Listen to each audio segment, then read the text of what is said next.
હાજી નમસ્કાર દર્શક મિત્રો, હું છું એસ્ટ્રોલોજર કુમારભાઈ ગાંધી. તો દર્શક મિત્રો, આપણે દર વખતે નવી નવી ટિપ્સ આપીએ છીએ અને જ્યોતિષશાસ્ત્ર એ એક સાયન્સ છે. આમાં કોઈ ચમત્કાર ન થાય એટલા માટે ચમત્કાર તમારે પોતે જ કરવો પડે. અત્યારે જ્યોતિષનો એક ક્રેઝ એટલો બધો થયો છે કે એમાં મહિને 2-5 લાખ રૂપિયા કમાવાય તો એ સરળતા છે અને લોકોને મૂર્ખ બનાવવા એથી વધારે સરળતા છે. પિતૃદોષ છે, શાપિત દોષ છે, ફલાણો યોગ છે. હવે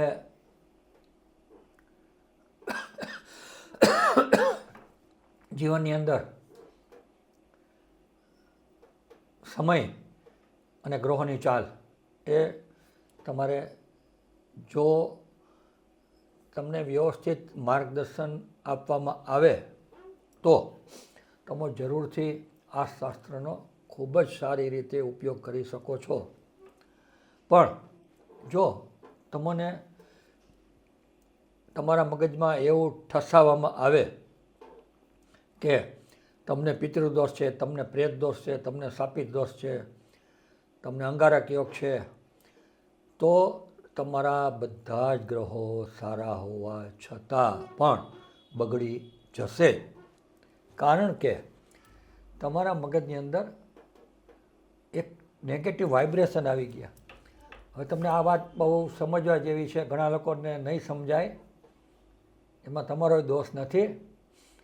હવે આપણી મગજની અંદર એક એટલી બધી કુદરતે શક્તિ આપેલી છે કે તમારા ગ્રહો કેવા છે એની સાથે સાથે તમે કેવી વ્યક્તિઓ સાથે હરોફરો છો, કેવી વ્યક્તિઓનો સત્સંગ કરો છો, કેવી વ્યક્તિઓના સંપર્કમાં રહીને તમે એની પાસેથી શું શીખો છો.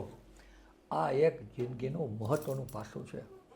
ઘણા લોકો એકને એક વાત રિપીટ કરતા હોય, એને હંમેશા સતત એના પોતાના ઉપર વિશ્વાસ ન હોય કે ભાઈ આ બરાબર છે એમ. તો આવા લોકો જિંદગીમાં કોઈ દી પ્રગતિ કરી શકતા નથી અને જે લોકોની સાથે કામ કરતા હોય છે એને પણ એ લોકો ડિપ્રેશનમાં નાખી શકે છે. હવે દાખલા તરીકે તમે એક 10,000 રૂપિયાનો માણસ રાખ્યો, એ કામ કરે છે પણ સ્પીડ બહુ ધીમી છે. હવે તમે એક 20,000 રૂપિયાનો માણસ રાખ્યો, સ્પીડ એની એટલી બધી છે કે 5 ગણી સ્પીડ છે.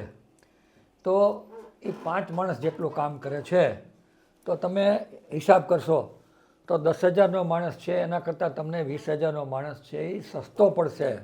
શું કામ? કે એ એક્ટિવ છે, સ્પીડ કરે છે, ઝડપથી કામનો નિર્ણય લે છે. શું એકદમ પરફેક્ટ એનું જજમેન્ટ હોય છે, એને ખ્યાલ જ હોય છે કે મેં આમ જ કર્યું એમ. ઘણા લોકો ડિપ્રેશનમાં હોય ને તો દુકાનનું કે ઘરનું તાળું માર્યું હોય ને, તાળું મારીને પાછો ચાવી લઈને જાય, પાછો વળી પાછો આવે, વળી પાછું તાળું ખેંચે. તો આવા લોકો પણ ઘણા લોકો હોય છે, એને મેન્ટલી અપસેટ, ગાંડા નહીં, એક ડિપ્રેશનવાળા હોય છે, હતાશાવાળા. ડિપ્રેશન એટલે ગાંડપણથી શબ્દ કાઢી નાખો.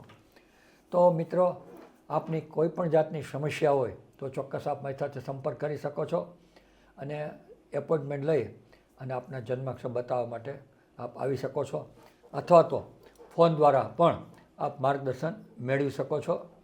અમે કોઈ જાતનું દોરા ધાગા, અંધશ્રદ્ધા આવું કાંડ નથી કરતા. ફક્ત ને ફક્ત ગ્રહો ઉપરથી માર્ગદર્શન આપીએ છીએ. એવા લોકોએ જ મારો સંપર્ક કરવો જેથી મારો કિંમતી સમય પણ ન બગડે. તમારા પૈસા બગડે એના કરતાં મારો સમય વધારે કિંમતી હોય છે. અત્યારે તો હું આજે કંઈ કામ કરું છું એ ટોકન ચાર્જથી કામ કરું છું અને લોકોને વધુ લાભ મળે એ માટેના મારા પ્રયત્નો હોય છે. હું 50 વર્ષથી પણ આ લાઈનમાં છું અને ઈશ્વર કૃપાથી ખૂબ જ સારી સફળતા અને ટોચ ઉપર છું. તો દર્શક મિત્રો, આપની કોઈ સમસ્યા હોય તો આપ ચોક્કસ મારી સાથે સંપર્ક કરી અને આપની સમસ્યાનું નિરાકરણ મેળવી શકો છો. મારો ફોન નંબર નોંધી લેશો, 7878178783. મારો બીજો એક નંબર છે 9374816977, 93748 16 977. તો દર્શક મિત્રો, ફોન નંબર ફરીથી નોંધી લ્યો, ગૂગલમાં પણ સર્ચ કરો તો આવશે 7871 78783 78 1 પછી પાછો 78 3. બીજો એક નંબર છે 93 7 48 16 9 77. તો મિત્રો આ સપ્તાહ દરમિયાન જે લોકોનો જન્મ થયો છે તે તમામ લોકોને હું જન્મદિવસની શુભકામનાઓ પાઠવું છું. તો મિત્રો ફરી મળશું આ જ સમયે આ જ ચેનલ પર. અત્યારે રજા આપશો. નમસ્કાર, જય હિન્દ.